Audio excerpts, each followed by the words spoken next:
नमस्कार। Hindi audio story में आज हम सुनेंगे प्रेमचंद की लिखी हुई कहानी कफन। 1936 में लिखी गई यह कहानी प्रेमचंद की अंतिम कहानी मानी जाती है। तो आइए शुरू करते हैं इस कहानी को। कफन। एक झोपड़े के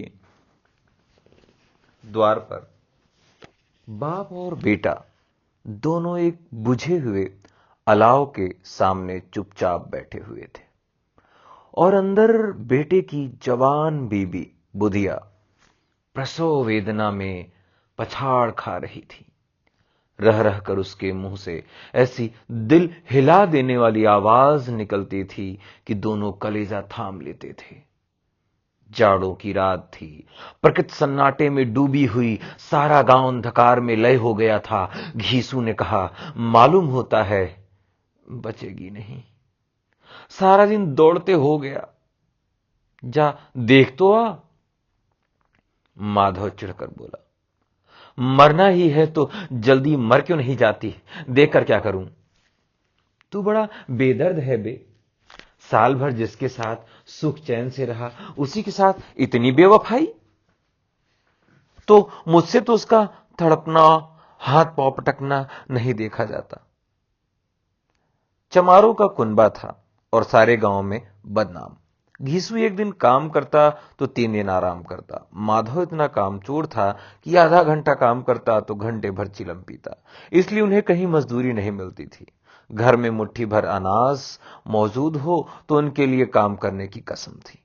जब 2-4 फाके हो जाते तो घीसू पेड़ पर चढ़कर लकड़ियां तोड़ लाता और माधव बाजार से बीज लाता, और जब तक वह पैसे रहते दोनों इधर उधर मारे मारे फिरते। गांव में काम की कमी न थी।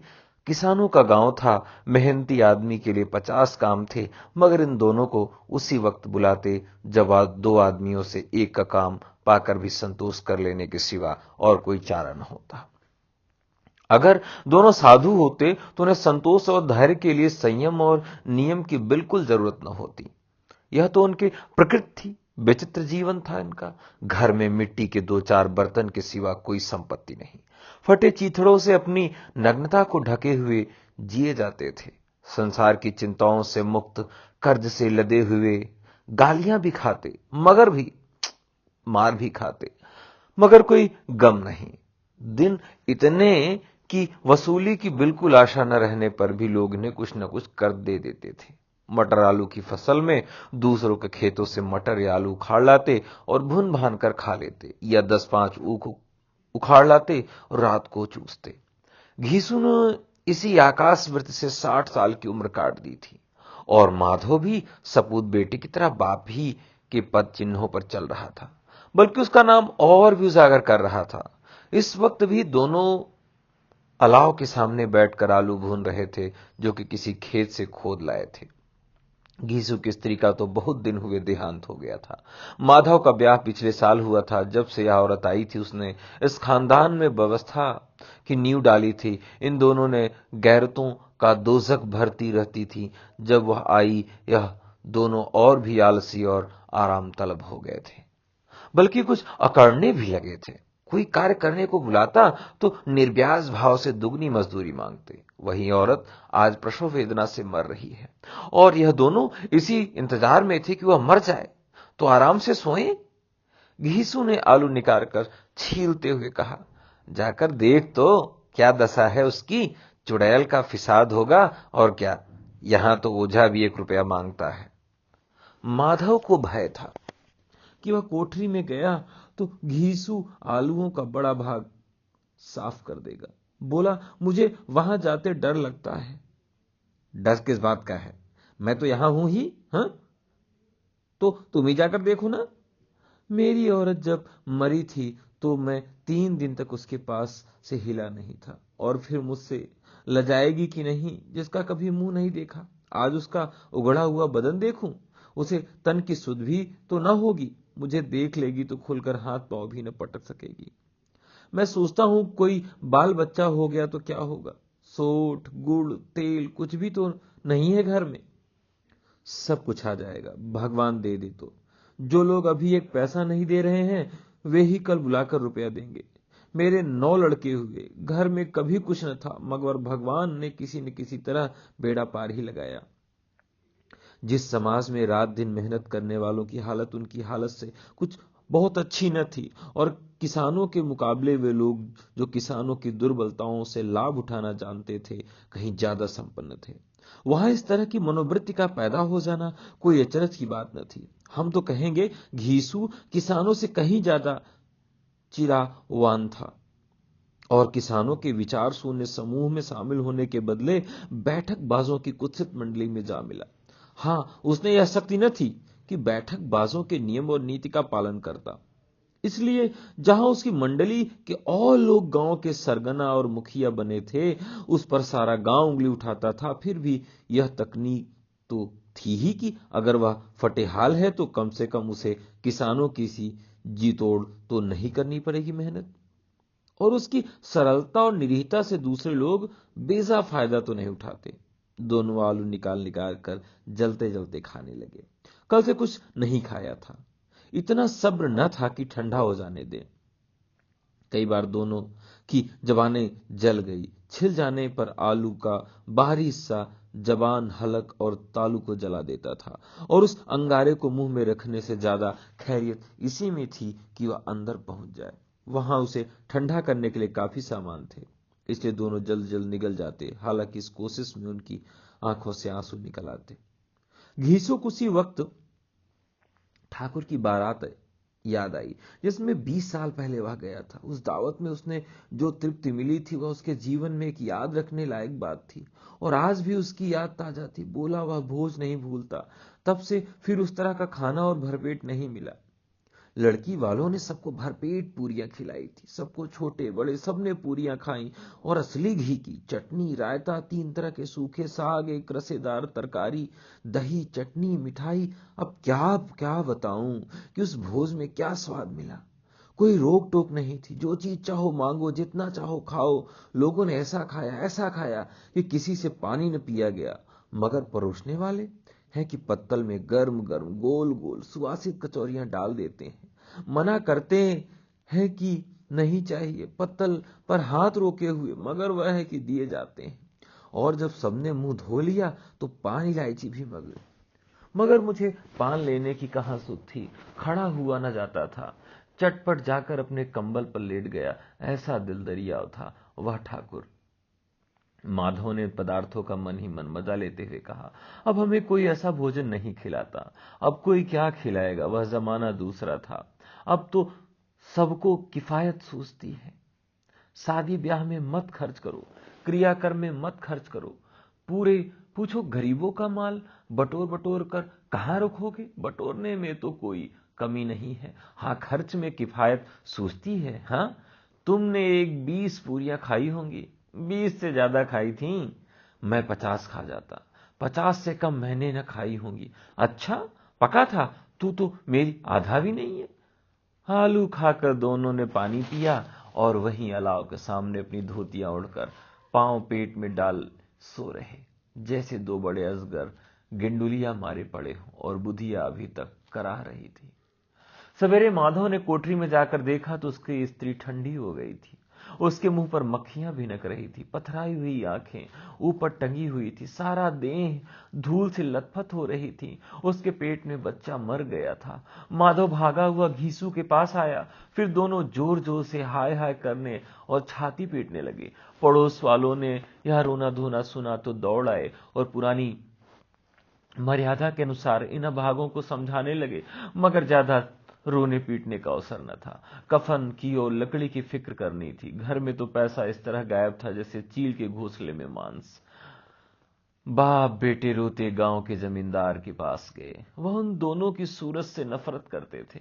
कई बार उन्हें अपने हाथों से पीट चुके थे, चोरी करने के लिए, वादे पर काम न आने के लिए। पूछा, क्या है वे घेसुआ, रोता क्यों है? अब तो तू कहीं दिखलाई भी नहीं देता, मालूम होता है इस गांव में रहना ही नहीं चाहता।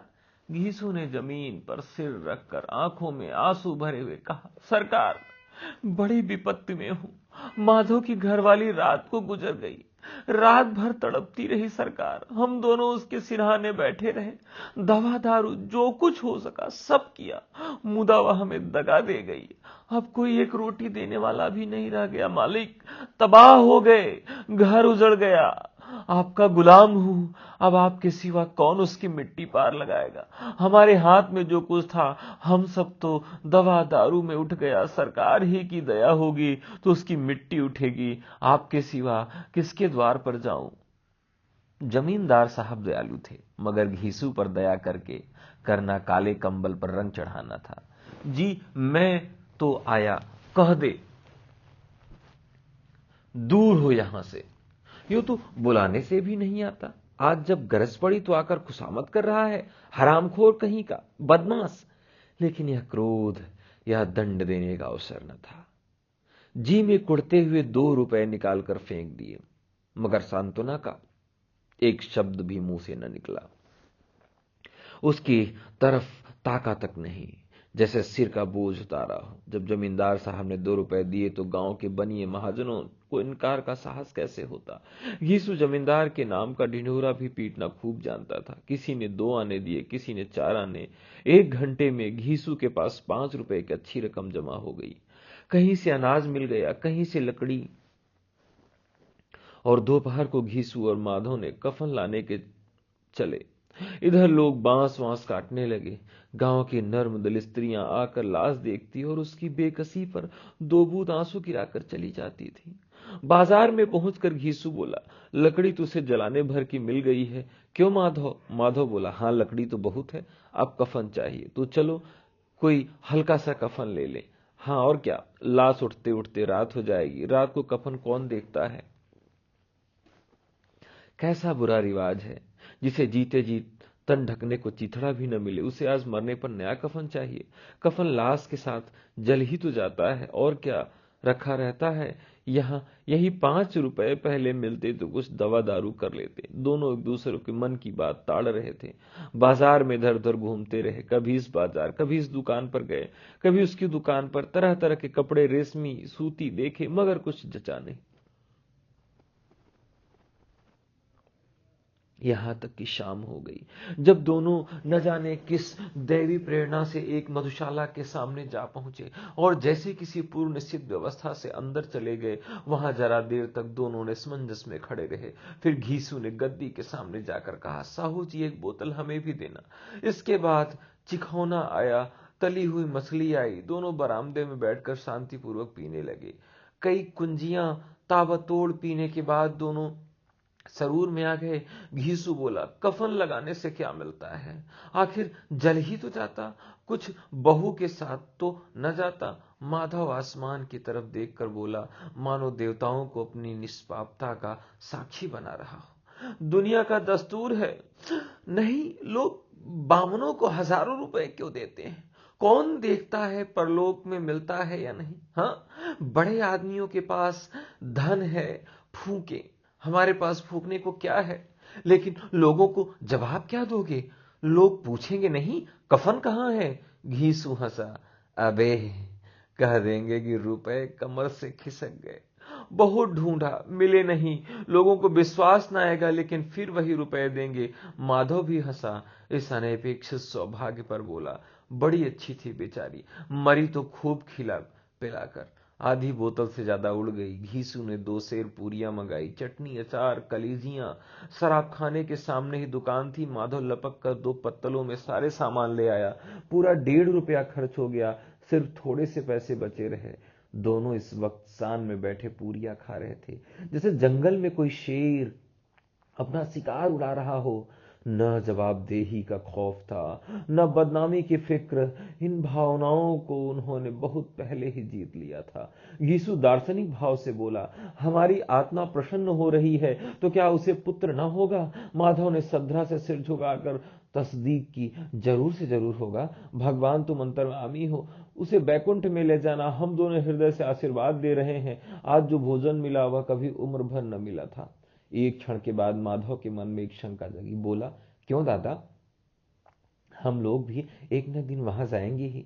घीसू ने इस भोले भाले सवाल का कुछ उत्तर न दिया। वह पलों की बातें सोचकर इस आनंद में बाधा न डालना चाहता था। जो वहां हम लोगों से पूछे कि तुमने कफन क्यों नहीं दिया तो क्या कहोगे?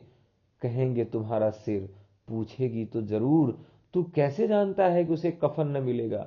तू ऐसा गधा समझता है? 60 साल क्या दुनिया में घास खोदता रहा हूं, उसको कफन मिलेगा और बहुत अच्छा मिलेगा। माधव को विश्वास न आया। बोला, कौन देगा? रुपए तो तुमने चट कर दिए। वह तो मुझसे पूछेगी, उसकी मांग तो सिंदूर मैंने डाला था। कौन देगा? बताते क्यों नहीं?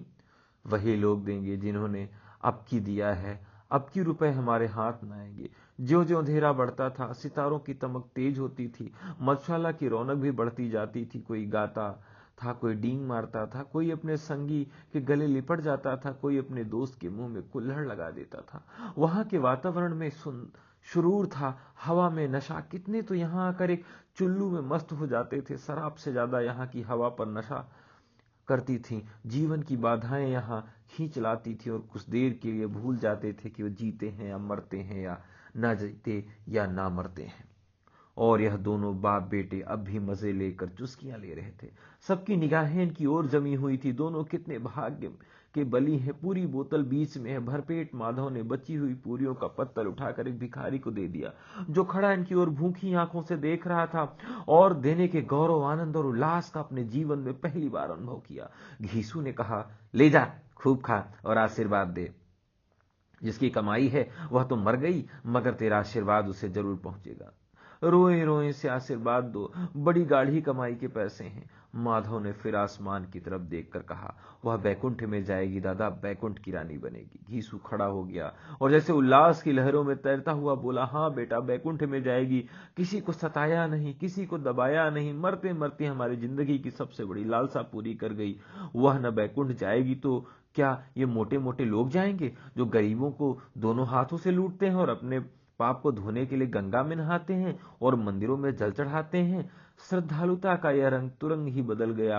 अस्थिरता नशे की खासियत है। दुख और निराशा का दौर हुआ। माधव बोला, मगर दादा, बेचारी ने जिंदगी में बड़ा दुख भोगा, कितना दुख झेल कर मरी। वह आंखों पर हाथ रखकर रोने लगा, चीख मार मार कर। घीसू ने समझाया, क्यों रोता है बेटा, खुश हो, वह माया जाल से मुक्त हो गई, जंजाल से छूट गई। बड़ी भाग्यवान थी जो इतनी जल्द माया मोह के बंधन तोड़ दिए। और दोनों खड़े होकर गाने लगे, ठगिनी क्यों नैना झमकावे, ठगिनी ठगिनी क्यों नैना झमकावे, ठगिनी हो।